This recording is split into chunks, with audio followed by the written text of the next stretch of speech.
पहले आसमान पे मेरे आका ने कदम रखा, हजरत आदम अलैहिस्सलाम से मुलाकात हुई। दूसरे आसमान पे मेरे आका ने कदम रखा, हजरत नूह अलैहिस्सलाम से मुलाकात हुई। तीसरे आसमान पे मेरे आका ने कदम रखा, हजरत इदरीस अलैहिस्सलाम से मुलाकात हुई। चौथे आसमान पे मेरे आका ने कदम रखा, हजरत हारून अलैहिस्सलाम से मुलाकात हुई। पांचवें आसमान पे मेरे आका ने कदम रखा, हजरत इब्राहीम अलैहिस्सलाम से मुलाकात हुई। छठे आसमान पे मेरे आका ने कदम रखा, हजरत मूसा अलैहिस्सलाम से मुलाकात हुई। सातवें आसमान पे कदम रखा, मेरे आका की मुलाकात ईसा अलैहिस्सलाम से हुई है। उसके बाद मेरे आका आगे जा रहे हैं, सिदरा पे मेरे आका पहुंचे। सिदरा पे पहुंचे, जिब्रील मेरे आका के साथ साथ हैं। जब सिदरा के मकाम पे पहुंचे, जिब्रील रुक गए। मेरे नबी ने फरमाया, जिब्रील रुकने की वजह क्या है, क्या परेशानी है? अर्ज करने लगे, या रसूल अल्लाह, मेरा आखिरी स्टॉप आ गया है, मेरा आखिरी स्टॉप आ गया जी, इससे आगे मैं नहीं जा सकता। आखिरी हद मेरी, लिमिट, लास्ट लिमिट है, यहां से आगे नहीं जा सकता। फरमाया, अगर गया तो क्या होगा? अर्ज की, या रसूल अल्लाह, अगर यहां से आगे चला गया तो जल के राख हो जाऊंगा, जल के राख हो जाऊंगा। लेकिन यहां सूफिया किराम ने बड़ी प्यारी बात लिखी। आप फरमाते हैं, ये वजीर था आसमान वाला, क्योंकि हुजूर ने फरमाया, मेरे दो वजीर आसमानों पे, दो वजीर जमीनों पे, दो वजीर आसमानों पे, दो वजीर जमीनों पे। या रसूल अल्लाह, समझ नहीं आई, वजीर तो बादशाह के होते हैं, बादशाह तो खुदा है। फरमाया, हकीकी बादशाह खुदा है, लेकिन अल्लाह जिसे चाहे बादशाह बना सकता है, जिसे चाहे मालिक बना सकता है। वजीर किसके होते हैं जी? बादशाह के। आका करीम सल्लल्लाहु अलैहि वसल्लम फरमाते हैं, दो वजीर आसमानों पे, दो जमीनों पे। वजीर जो आसमान का है वो कौन से हैं? या रसूल अल्लाह, जमीन जो आसमान वाले वजीर हैं उनका नाम क्या है? फरमाया, आसमान वाले जो वजीर हैं, एक का नाम जिब्रील है, एक का नाम मिकाईल है। या रसूल अल्लाह, जो जमीन पे हैं उनका नाम क्या है? फरमाया, एक का नाम सिद्दीक है, एक का नाम उमर फारूक है।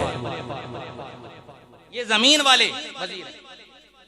उलमा यहां पे फरमाते हैं, दरअसल अगर ये था आसमान वाला वजीर, सिदरा पे जाके इसने मेरे नबी का साथ छोड़ दिया। लेकिन फरमाया, अगर जमीन वाला वजीर सिद्दीक होता, कौन होता?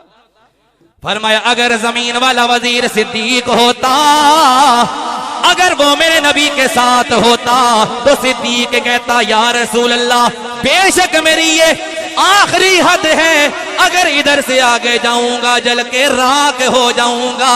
लेकिन मेरा इश्क ये कहता है, जमीनों से नबी के साथ आए हो, अब नबी के साथ बेवफाई नहीं हो सकती, इसलिए मैं आका के साथ। अगर फरमाया, अगर सिद्दीक होता, सिदरा से भी आगे नबी के साथ चला जाता और अर्ज करता, या रसूल अल्लाह, बेशक मेरा जिस्म जल के राख ही क्यों ना हो जाए, मगर मैं आपका साथ नहीं छोड़ूंगा। बेशक मेरा जिस्म जल के राख ही क्यों ना हो जाए, मैंने आपका साथ नहीं छोड़ना। क्या हुआ जी? सिदरा से आगे आका अकेले गए, आगे अकेले गए। अब आगे अगली मजे की बात सुनिएगा। पहले हुजूर के साथ सफर किया, सिदरा से आगे हुजूर अकेले तन्हा जा रहे हैं। और साहिब रूहुल बयान ने और इमाम ज़ुरकानी ने यह बात लिखी है। आप फरमाते हैं कि जब हुजूर तन्हाई हुजूर ने महसूस की, सिदरा से आगे हुजूर तन्हा जा रहे हैं, जब मेरे नबी को तन्हाई महसूस हुई तो मेरे रब ने अपने महबूब को, अपने यारे गार, अपने महबूब के यारे गार सिद्दीक की आवाज सुनाई।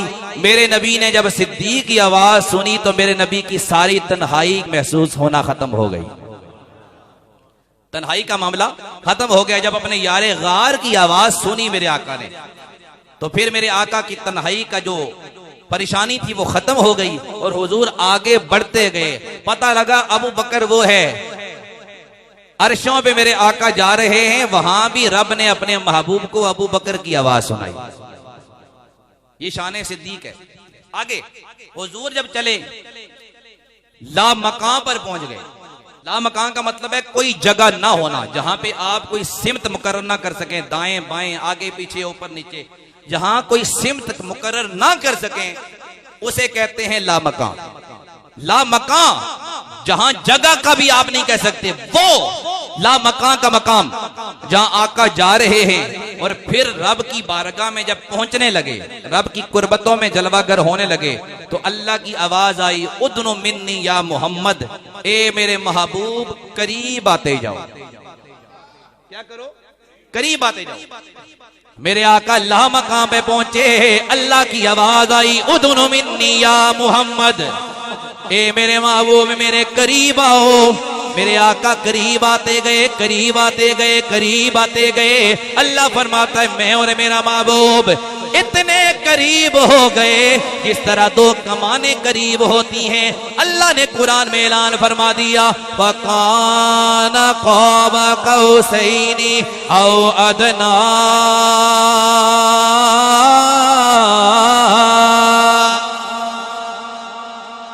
कह दो जरा सुभान अल्लाह, माशाअल्लाह। मैं दोबारा कुरान पढ़ रहा हूँ, देखते हैं कौन नबी का गुलाम मोहब्बत के साथ सुभान अल्लाह बोलता है। अल्लाह का कुरान ऐलान फरमाता है, फकाना क़ाब कौसैनी औ अदना।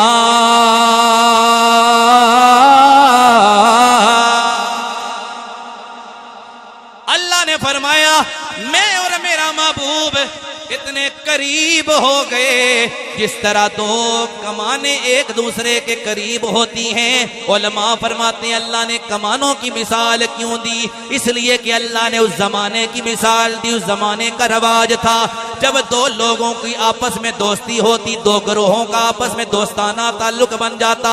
जब लोग एक दूसरे के दोस्त बन जाते, वो इकट्ठे खड़े हो जाते, एक दूसरे के करीब खड़े हो जाते, बराबर खड़े होकर दोनों अपनी कमाने एक दूसरे के साथ करीब लाकर बराबर रख के ऐलान करते, लोगों आज से हम ऐलान करते हैं जो इसका दुश्मन है वो मेरा दुश्मन, जो इसका दोस्त है वो मेरा दोस्त।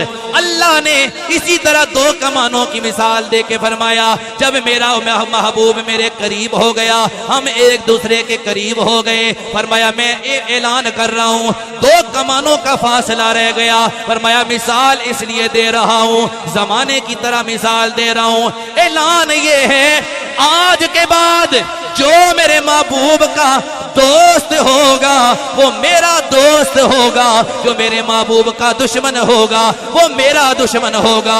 जो मेरे महबूब का हो गया वो मेरा हो जाएगा, जो मेरे महबूब का होगा वो मेरा हो जाएगा। अल्लाह ने ऐलान फरमा दिया।